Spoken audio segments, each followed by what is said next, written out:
Buenas tardes compañeros y maestras. Hoy mi equipo y yo le vamos a hablar de costo fijo y costo variable. Mi equipo está conformado por Gerald, Gael, Elías, Cintia y yo, Sebastián.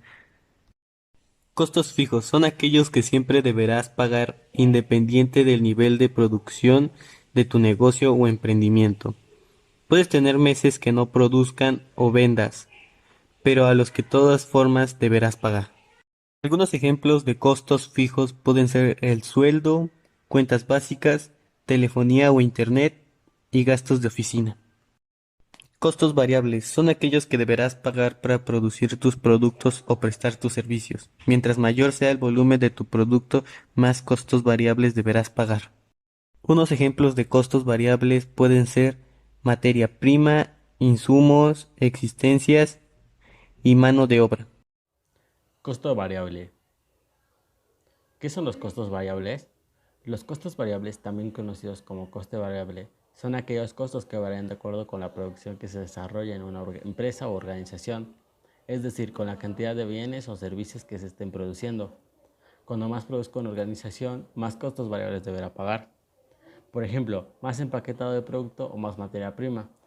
En definitiva, y a diferencia de los costos fijos, los costos variables varían según la cantidad de unidades producidas. Características de los costos variables. Entre las principales características de los costos variables podemos destacar que son controlables pero solo a corto plazo. No dependen del tiempo sino del volumen de unidades producidas por la organización. Son proporcionales a la actividad y son controlables y reguladas solamente por la gerencia o la administración de la organización. Clasificación de los costos variables. Los costos variables pueden ser proporcionales, progresivos o regresivos. El costo variable proporcional son aquellos costos estrictamente lineales a la actividad. Estos varían según el volumen de la producción. Un ejemplo sería las materias primas necesarias para producir determinado producto. En otro caso, el costo variable progresivo son aquellos costos que varían proporcionalmente a lo producido. El ejemplo es la mano de obra. Mientras más producen, más horas se les pagará a los empleados. Y por último tenemos el coste variable regresivo, que son aquellos costos inversos al nivel de producción.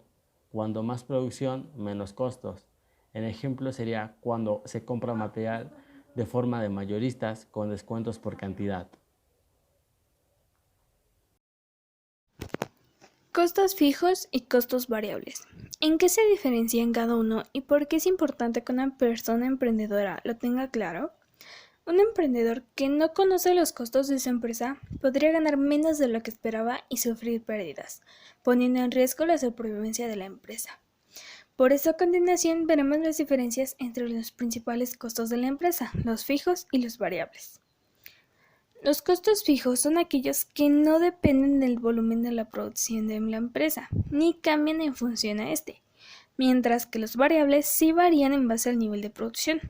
Por ejemplo, el pago por alquiler de un local sería un costo constante, que está a margen del nivel de producción. Por el contrario, los costos de materia prima están directamente asociados a los niveles de producción. Entre los costos variables más comunes tenemos los insumos, como el agua para elaborar una gaseosa, también la tela y los botones para la prenda de vestir, el cuero para la elaboración de zapatos o el cacao para la fabricación de chocolates. El egreso en estos productos solo será efectivo si es que se produce. En caso contrario, no habrá desembolso alguno. En cuanto a los costos fijos, los más comunes son los gastos de alquiler, parte del pago de las plantillas, los servicios públicos, teléfono, luz, agua y cable que no estén vinculados a la parte productiva de la empresa, el mantenimiento de los equipos, entre otros. Sin importar la cantidad de mercadería que se produzca, la empresa deberá realizar estos gastos incluso si no se produce nada. Sin embargo, hay gastos como el mantenimiento de los equipos que pueden ser una parte fija y la otra variable, dependiendo de las políticas de la empresa. Si el mantenimiento se hace en función a las unidades producidas, entonces se trata de costos variables. Si el mantenimiento se hace cierto tiempo, independientemente de la cantidad producida, entonces sería un costo fijo. Lo mismo puede pasar con la luz y el agua. Si ambos servicios aumentan a mayores niveles de producción, entonces parte del costo mensual de estos servicios son variables y otra es fija. En conclusión, los costos de una empresa son fundamentales para la operación, ya que a través de ellos es posible tomar las decisiones diarias y diseñar las estrategias adecuadas que permitan que el negocio crezca. Sin embargo, hay muchos emprendedores que todavía no cuentan con información detallada sobre los costos fijos y los costos variables. Si se está iniciando un negocio, un aspecto fundamental que debes dominar al revés y al derecho son los costos en los que incurres al desarrollar tu proyecto. El costo total de la combinación de costos fijos y variables. Los primeros siempre son los mismos, sin importar cuánto produzca o venda la empresa. Los variables cambian según la cantidad producida. Diferenciarlos es clave para tu negocio.